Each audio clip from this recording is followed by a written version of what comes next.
me. I know we said it was going to be like an interview, like you would be interviewing me, but I feel like I love being a part of your group, and I love what you do and who you serve. And I kind of wanted to be inside of your group and be live so people could hear more about you. It's not really, it's about me, yes, because I identify with what you do in different ways, right? When you say all things faith and business, I'm like, that's me, right? I have my faith, I have my business. But then I heard your story, and that's where it really connected for me, because as a single woman who owns a business, who loves God, I usually get very confused with, well, how does this all play together? And then your story. So when you told me your story about how this all came about, it made, it was huge for me. So yes, here I am. I just want to say thank you for coming. I appreciate that. And it's so funny how we met in the real estate side, and here we are on the process life side with the faith and business. This is crazy how God put people together. So I would like to just have people just know who you are, your background and who you are, and just tell us a little bit about yourself.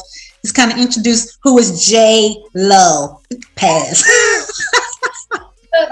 Thank you. So I'm J. Lopez. In my real life, I'm Jasmine, but people always ask me, like, why are you J-A-Y Lopez? Why are you J. Lopez? And it was because I was a nurse for 20 years prior to becoming a marketing agency owner. So for those of you who are just here and listening, by the way, #live if you're going to watch us live, or #replay if you're watching this on the replay later. And me and Marshall will definitely answer your questions, or if you have any comments. But literally, I started a marketing company in 2014. The first company was called Believable. Believe it or not, my first client ever in business and entrepreneurship was Tony Robbins, the motivational speaker. No way. Yeah, so he was my first client. I toured around the country with him for a year. And then after that, I'm like, okay, I'm still a nurse. Now what? And he had mentioned, he's like, marketing is huge, and starting a digital marketing company would be even bigger for you.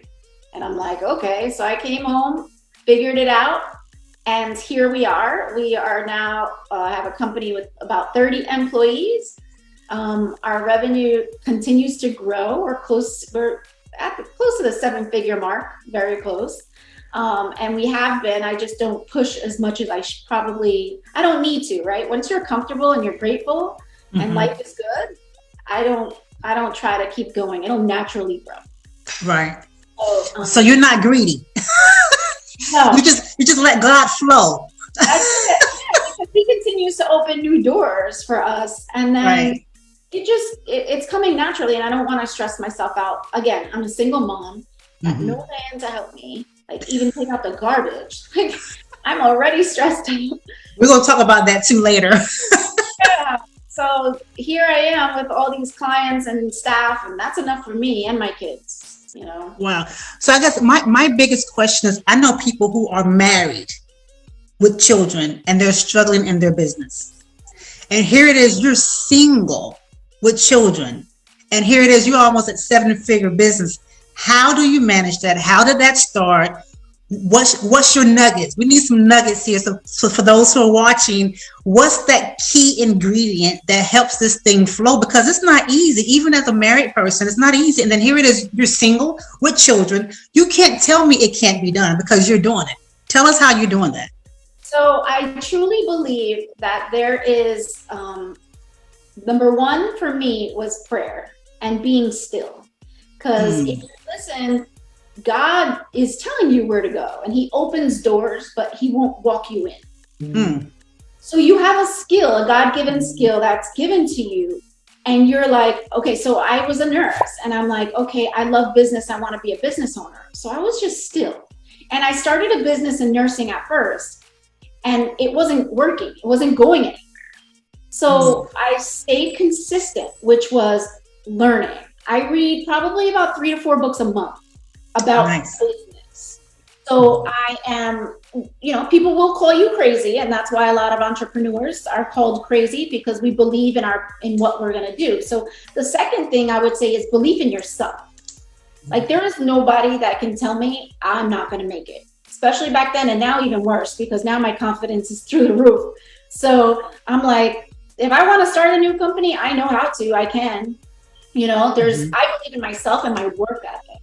So the one thing that never usually matches is people say things, words, but they don't work, right? So Mhm. even with the Bible, you can't say words from it and not do the work.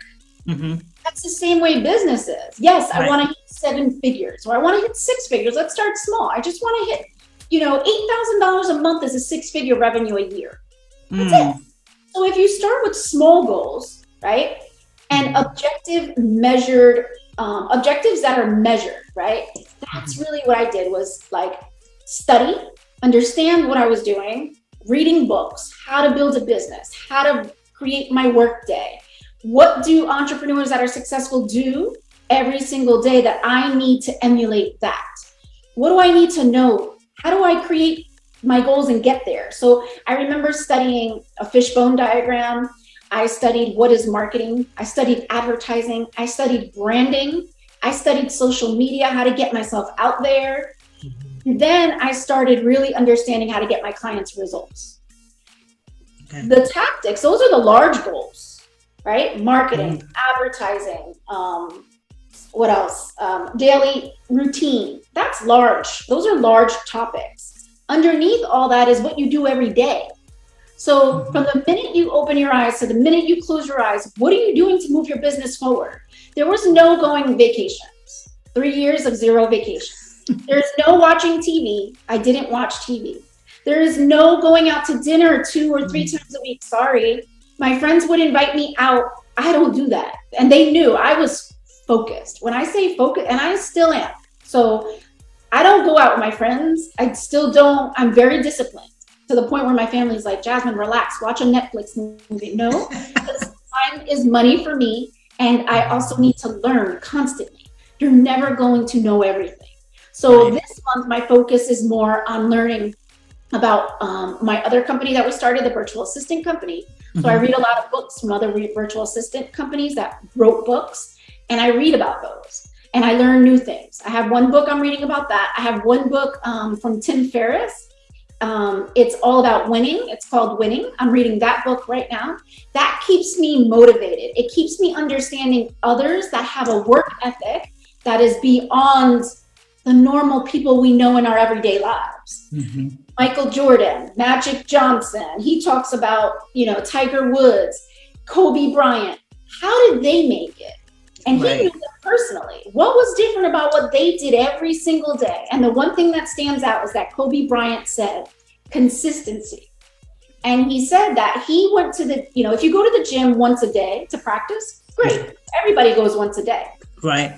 If you go twice a day, there's probably 60% of the NBA that go twice a day to work out. If you Right. go 3 times a day, there's probably 40% of NBA players that go 4 times a day.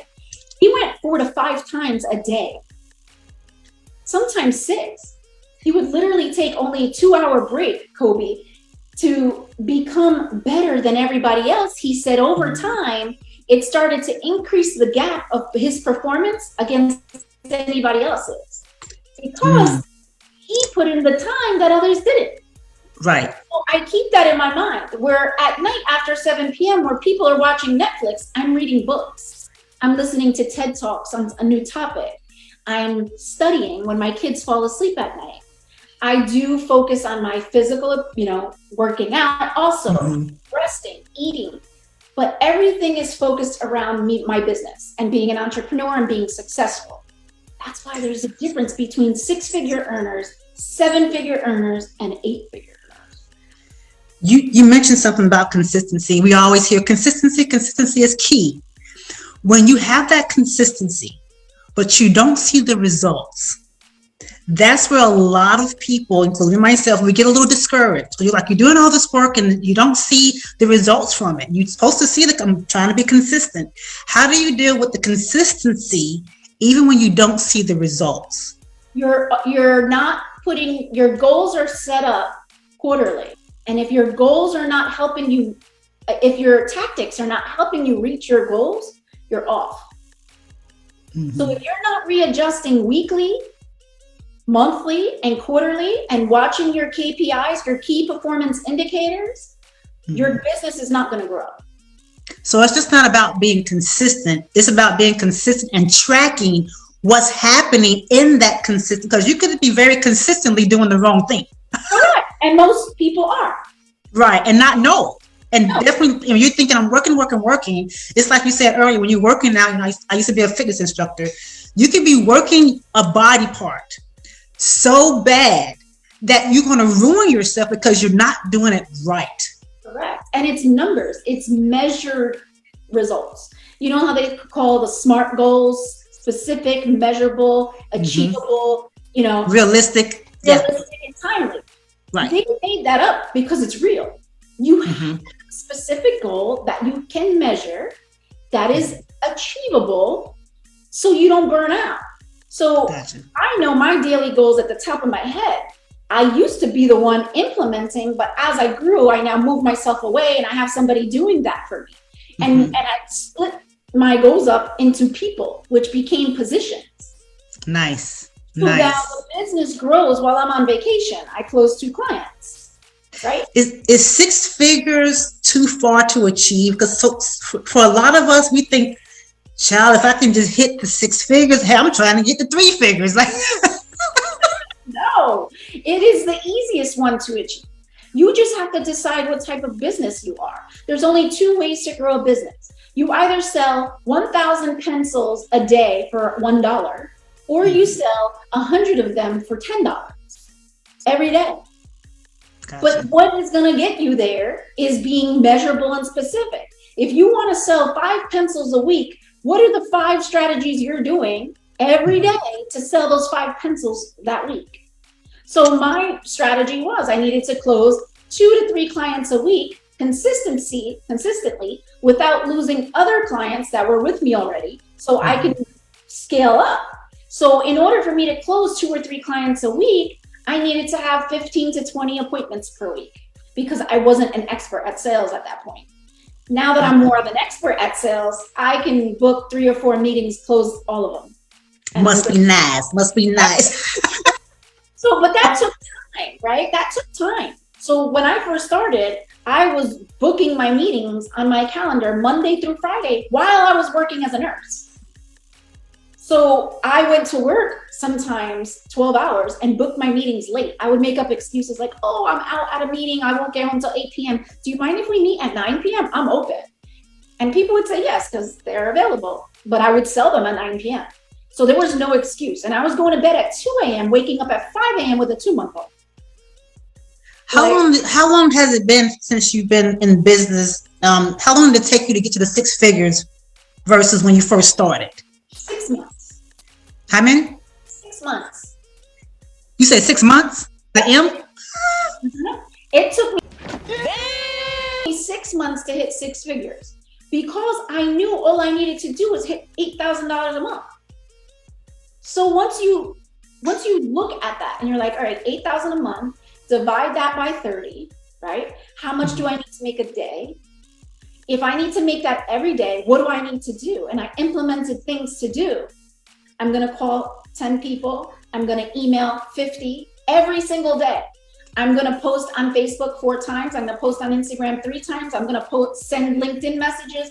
I'm going to call past friends. Like, your list of tactics has to be so tight for you to just be able to reach your goals. And if you do that for 1 month and that's not working, just move on to the next set of tactics. Gotcha. Not give up. Just move on to something new. And if you don't know what's next, go buy a book. Read, educate. Absolutely. That's what I do when I get stuck. Because imagine, I've been in business since 2017, running this specific business. I get stuck. I don't know everything. I don't have a coach I had a coach in 2019, but I don't have one now that's giving me direction. But I go buy a book. Wow. That's a nice investment. Yeah, I keep Audible, right, on my phone, and I get credits. I pay $15 a month. And every time my credits go up, I buy a new book. And I'm in the car. I don't listen to music. I only listen to books. Okay. I'm learning at least 60% of my day every day, even on vacation. My friend that went on vacation with me, I was in the gym, and while I was in the gym on vacation, I was listening to my books. So she was like, do you ever take a break? And I was like, no, because everything I do is content. Everything is sales, attention. If you win in the game of attention, you win in the game of sales. Now we're talking about your success, so let's kind of shift it a little bit.